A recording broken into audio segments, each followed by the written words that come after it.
Do you know someone like this? A woman who says things she doesn't really mean when she's around a man she likes or someone she wants to impress. A funny woman. While it might be a way to show affection, it's a different story if she changes her attitude based on who she's with. Phony girls always end up causing harm behind the scenes. I'm going to share a story about when I was on the receiving end of this behavior. My name is Flora. 7 years ago, I was in a 3-year relationship with a guy named Daniel, and we were planning to get married in the fall.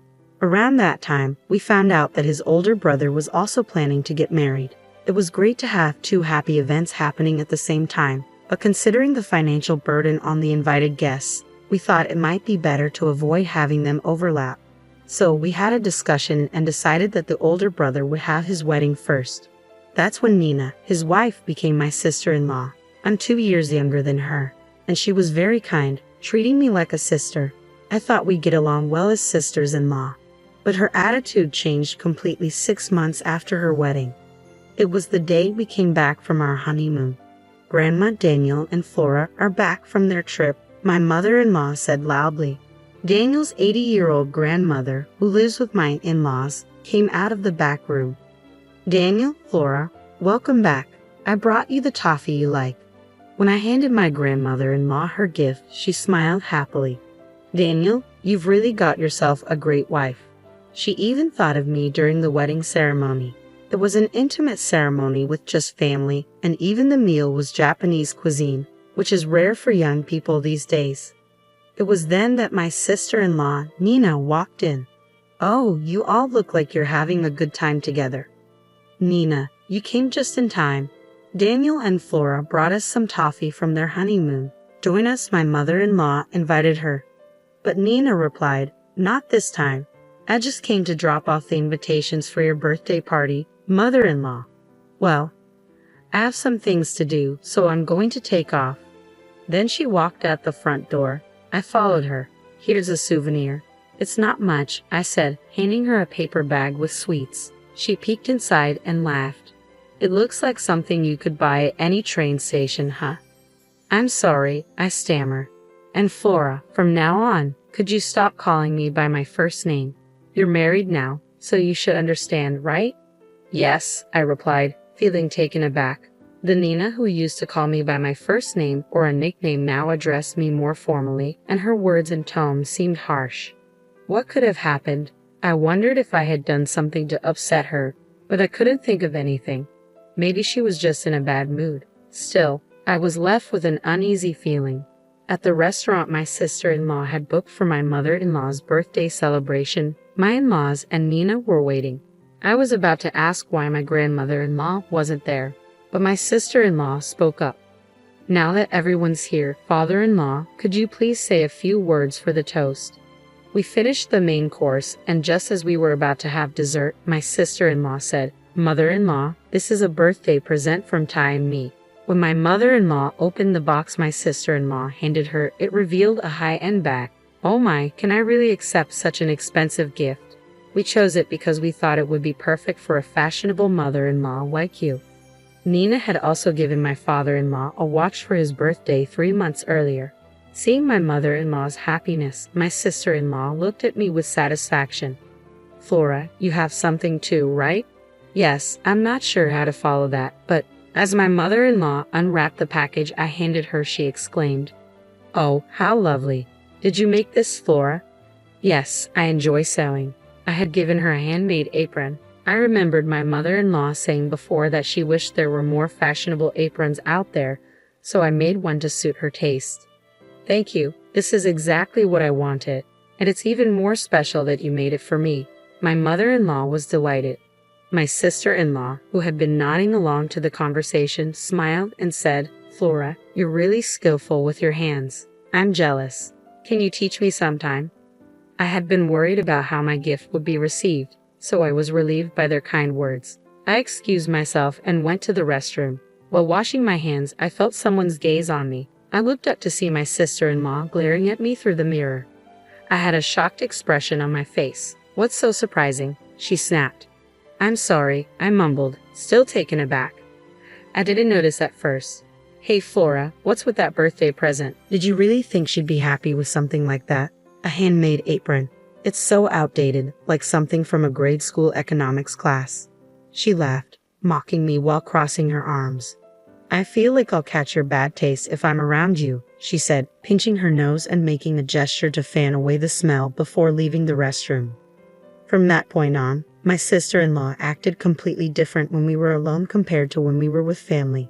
My husband would just tell me not to worry about it and wouldn't take the issue seriously. Still, I continued to visit my in-laws' house to see my grandmother-in-law, who looked forward to my visits. Lately, I hadn't had any run-ins with my sister-in-law. Then one day, I received a message from her after a long time. I have something to tell you. When I went to my in-laws' house that day, my sister-in-law, who had come alone, was happily chatting with them. Nina is pregnant. It's a boy, my mother-in-law said joyfully. My in-laws already knew about my sister-in-law's pregnancy, but they had called us over so she could tell us in person.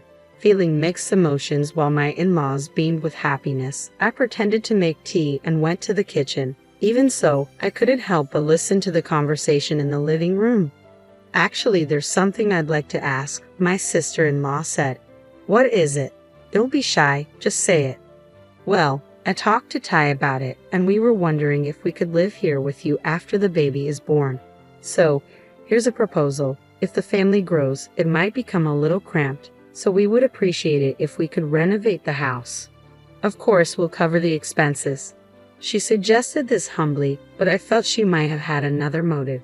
Unaware of this, my father-in-law said, I appreciate the sentiment, but wouldn't we all end up being overly conscious of each other? My father-in-law said, you don't have to worry about us, but why don't you just build your own house? If it's about money, we'd be happy to help. Right, honey? Yeah, that's right, my mother-in-law agreed. Upon hearing my in-law's words, my sister-in-law said, really? Are you sure? That's too bad. I was looking forward to living together. This was probably all part of her plan. My sister-in-law came over to me in the kitchen with a smug look. Did you hear that? My father-in-law is going to give me the money for my own house. She casually revealed that she never had any intention of living with her in-laws from the start. My future is secure now. I have a husband who works at a top-tier company, a new house, and a son on the way. Plus, I've got my in-laws on my side. You really picked the wrong person to mess with. Excuse me. Being friends with that old woman won't get you anywhere, she added. Unable to hold back any longer, I raised my voice. Nina, that's completely inappropriate.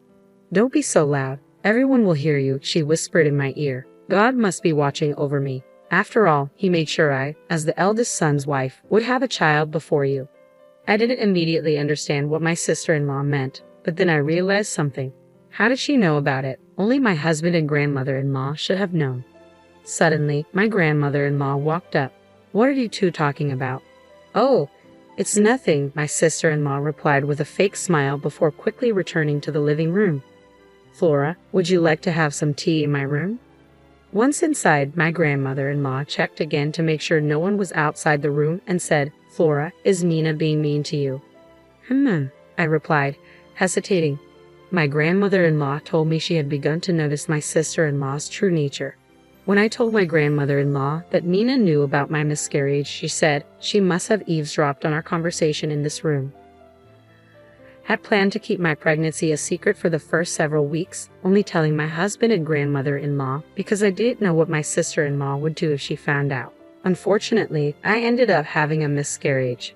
My sister-in-law had deliberately called us to her in-laws' house to announce her pregnancy. I couldn't help but think she was mocking me. I couldn't forgive her. I decided to tell my elderly grandmother-in-law everything about Nina's behavior, which I hadn't mentioned before to avoid worrying her. My grandmother-in-law held my hand and said, Don't worry, Flora. Leave it to this old lady. Several months later, my sister-in-law gave birth to a baby boy at a hospital near her parents' home. We gave her husband some money as a gift, but I separately sent a present to Nina's family home. Even though she should have received it by now, she never said anything. I decided to call my sister-in-law in front of my grandmother-in-law and parents-in-law. What, you're asking for a thank you? Sending me such a cheap handmade baby outfit? How stingy can you be? My sister-in-law started the conversation by ranting loudly. I put her on speaker. I threw that thing in the trash already. Just send me a stroller instead. I waited for my sister-in-law to finish before revealing the truth. Nina, did you check what was inside that gift? What? Yes, I made the baby outfit, but your father-in-law asked me to. Your parents-in-law embroidered your child's name on the chest of the outfit. I also mentioned that in the letter I included. Didn't you read it? What? Are you kidding? My sister-in-law's confident tone gradually faded. Flora, hold on a minute. I could hear voices in the background. Mom, where did you put that bag I threw in the trash? What bag? What was in it? Just look next time. My sister-in-law and her mother's conversation was clearly audible even though she probably thought she was covering the phone. I'm sorry, Flora. There was a little misunderstanding. Suddenly, my sister-in-law's tone changed to a more humble one. It seems my mom accidentally threw it away, mistaking it for trash. If our in-laws find out about this, they'll be upset. My sister-in-law made endless excuses and ultimately asked me to make the same baby outfit again. Flora, I'm sorry for being so harsh before. I didn't mean anything by it, so please just help me out this time. Nina, who had said many hurtful things to me, was now trying to butter me up. All right, I'll do it just this once, considering your parents-in-law's feelings. I hung up the phone after saying that. Now you see, that's her true nature, my grandmother-in-law, who had been listening nearby, said to my parents-in-law. Actually, before giving birth, my sister-in-law had bailed on my grandmother-in-law's birthday party, claiming she was sick. My grandmother-in-law had told my parents-in-law and Ty about Nina's true colors. I can't believe Nina would do such a thing, my parents-in-law said, their skepticism dissolving as they listened to the phone conversation. They were dumbfounded, moving beyond anger, knowing that the outfit made with love by the family had been thrown in the trash. The tables had turned. Unaware of the situation, my sister-in-law Nina came to our parents-in-law's house with her husband and their newborn child. We couldn't confront her while our in-laws were meeting their first grandchild for the first time, so Daniel and I greeted them with casual smiles. How adorable. I wonder if he has my mouth. His eyebrows are like mine, Nina remarked. Watching my in-laws, who couldn't help but adore their grandchild, I thought the phrase, they wouldn't feel pain even if their eyes were poked, truly applied here. Thank you, everyone, for the lovely baby clothes. See, they fit perfectly, Nina said, wearing a proud expression as she dressed the baby in the clothes I had remade. Yes, they do, I replied. Seeing the happy faces of the in-laws, Nina smiled at me. At that moment, my mother-in-law said with a puzzled expression, something seems off. What? These baby clothes? The embroidery wasn't this beautiful before, was it? Am I imagining things? She tilted her head. Oh no, it's always been this beautiful, Nina replied nervously. I guess so, my mother-in-law said, seemingly convinced. Nina laughed nervously, relieved that nothing more came of it. Let me hold my great-grandchild, my grandmother-in-law said, reaching out. Don't touch the baby with your dirty hands. Nina snapped reflexively, brushing away her great-grandmother's hand. It was a reflex, revealing her true nature. Flustered, Nina quickly said, I'm sorry, Grandma. I didn't mean it like that, Nina desperately tried to explain, but icy cold gazes were directed at her. Well, it doesn't matter, Great-Grandma said with a laugh. You may try to keep up appearances, but sometimes your true colors show unexpectedly, right, Nina? Ha! Oh no, did I let something slip? Nina was speechless at Great-Grandma's response. Backed into a corner, she said, Great-Grandma, can we have another birthday party for you? I couldn't attend the last one because I wasn't feeling well. Oh, there it is, her signature about face. Would you prefer Japanese cuisine? I could make a reservation at a fancy restaurant, Nina asked, rubbing her hands together. No, I don't like eating out. I'd rather try some of your homemade cooking instead of a fancy feast. Is cooking not your strong suit, Nina? No, it's not like that. Of course, I'll cook for you, she said confidently. But later she called me. Can you do me a favor? Nina asked me to help her cook, assuming I'd bail her out like I did with the baby clothes. But things wouldn't go her way this time. I'm sorry, Nina, but no. Great-Grandma has had my cooking and would know right away. Why didn't you just be honest if you can't cook? Maybe she didn't expect me to say that. Fine, she said and hung up the phone. At Great-Grandma's birthday party, there were fancy boxes of food lined up on the table. Did you make all this, Nina? Great-grandma asked with an innocent expression. Yes, I did. I'm not sure if you'll like it though, Nina replied. Knowing her, she probably ordered high-end dishes and just changed out the plates because she refused to admit that she couldn't cook. Relieved that she managed to avoid complete embarrassment, she showed a gift to her grandmother-in-law. Grandma, this is just a small token, but I hope you like it and wear it. Oh, this looks like expensive clothing, but it's too fancy for me to wear. I feel bad, but can you return it to the store you bought it from? You don't like it. I can get something else. Nina hesitated. Grandmother-in-law said, Nina, would you like to live with us here? That would be the best present. It would mean I could enjoy your delicious cooking every day. Live together. Right, father-in-law? Great-grandma asked, looking at him. Nina was visibly shaken by the unexpected request. It's just a thought. Besides, Nina, weren't you planning to live with us?